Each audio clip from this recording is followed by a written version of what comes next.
اعوذ باللہ من الشیطان الرجیم، بسم اللہ الرحمن الرحیم۔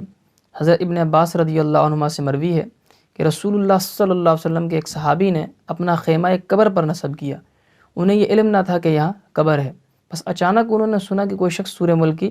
تلاوت کر رہا ہے، یہاں تک کہ اس نے سورہ ملک کو مکمل کر لیا۔ بس صحابی نے یہ سارا ماجرا رسول اللہ صلی اللہ علیہ وسلم کی بارگاہ میں جا کر عرض کیا، تو رسول اللہ صلی اللہ علیہ وسلم نے ارشاد فرمایا کہ یہ صورت عذاب قبر کو روکنے والی ہے، اور یہ صورت قاری کو عذاب قبر سے نجات دلانے والی ہے۔ اور حضرت انس بن مالک رضی اللہ عنہ بیان کرتے ہیں کہ قرآن مجید میں ایک صورت ہے جس کی 30 آیتیں ہیں، اور وہ اپنے پڑھنے والے کی طرف سے جھگڑا کرے گی یہاں تک کہ اس کو جنت میں داخل کر دے گی، اور وہ سورہ ملک ہے۔ سب سے پہلی بات میں آپ سے عرض کرتا چلوں کہ قرآن و حدیث میں کوئی فضیلت جس انداز سے بھی بیان کی گئی ہوگی، اسی انداز سے اس پر عمل کرنے سے ہمیں وہ فضیلت ملے گی۔ مثال کے طور پر حضور صلی اللہ علیہ وسلم نے ارشاد فرمایا ہے کہ سورہ ملک پڑھنے والے کے لیے یہ فضیلت ہے کہ اس کے لیے عذاب قبر سے نجات ہے۔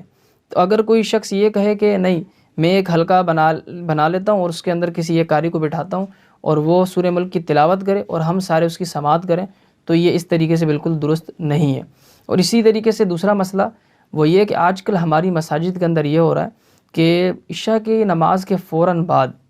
قاری صاحب جو ہے وہ قرآن پاک لے کے بیٹھ جاتے ہیں اور مائک میں یا مائک کے بغیر بلند آواز سے سورہ ملک کی تلاوت شروع کر دیتے ہیں۔ اس سے یہ ہوتا ہے کہ نمازی جو ہیں، جو سنن و نوافل میں مشغول ہیں، ان کی نماز میں بہت خلل ہوتا ہے۔ کوئی حضرات یہ بھی کہہ سکتے ہیں ویڈیو دیکھنے والے کہ یار نہیں ہوتا خلل، تو میں خود اپنی بات کرتا ہوں کہ میں خود بھی نماز پڑھتا رہا ہوں مسجد میں، اور ابھی بھی جہاں میں نماز پڑھنے جاتا ہوں تو وہاں یہ ہوتا ہے کہ جو قاری ہیں وہ سورہ ملک پڑھنے بیٹھ جاتے ہیں۔ اور کچھ مساجد کا تو میں حال آپ کو یہ بتاؤں کہ گھر میں بھی بیٹھے رہو تو آپ کو جو ہے نا گھر تک سورہ ملک پڑھنے کی آواز آ جائے گی، یہاں تک کہ اگر وہ نماز ہی پڑھا رہے ہیں تو آپ گھر میں بیٹھ کے کہہ سکتے ہیں کہ وہ کون سی رکعت میں ہے، یہاں تک آپ کو آواز آ سکتی ہے۔ تو یہ سارے مسئلے ہمیں چاہیے کہ ہم اس پہ امام کو بھی متنبہ کریں، کیونکہ لازمی سی بات ہے کہ سارے امام صاحب علم نہیں ہوتے، اور صاحب علم اگر ہو بھی تو کچھ امام کی توجہ نہیں ہوتی، وہ سوچتے ہیں کہ شاید آواز باہر نہیں جاتی ہو۔ تو ہمیں بھی چاہیے کہ ہم ان کو متنبہ کریں کہ حضرت آپ کی آواز چوتھے گھر تک جا رہی ہے، سورہ ملک جو آپ پڑھ رہے ہیں تو کم سے کم آپ اتنی پڑھیں کہ آپ کے اس حلقے تک ہی آواز رہے۔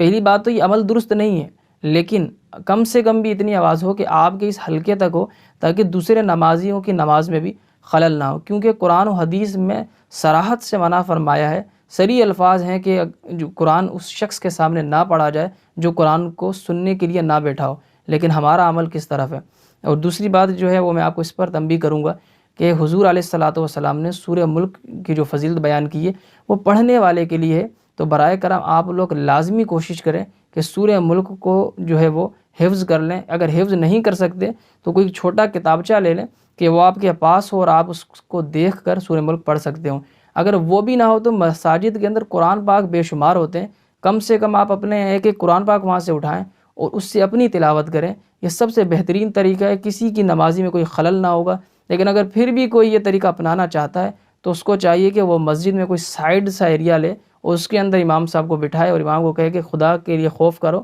خدا کا خوف کرتے ہوئے مائک کو چھوڑو اور سائیڈ میں بیٹھ کے اتنی آواز سے پڑھو کہ صرف ہم تک آواز آئے، کسی اور نمازیوں کی نماز میں خلل نہ ہو۔